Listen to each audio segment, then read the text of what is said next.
Hey guys! Welcome to JB's Daily Vlog. For today's vlog, samahan niyo ako na maglaba ng aking mga labahin. Hindi ako nakapaglaba pa from the school trip, so naipon na lahat at napakadami na. So kailangan ko nang maglaba para madiklat na lahat ng aking labahin.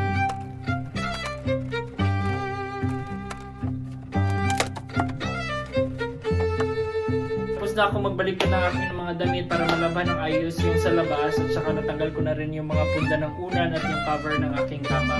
Kaya pupunta na tayo sa baba para maglaba.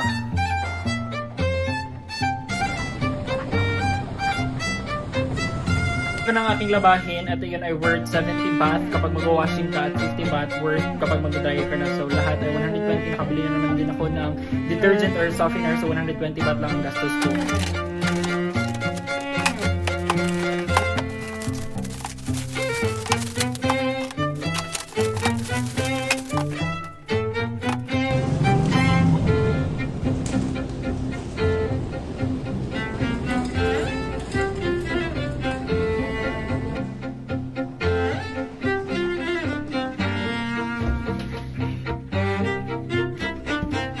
Hey guys! Tapos na ako maglaba at titignan na lang aking mga nilaba. Thank you so much for watching. I hope you're going to like, share, and subscribe to my page.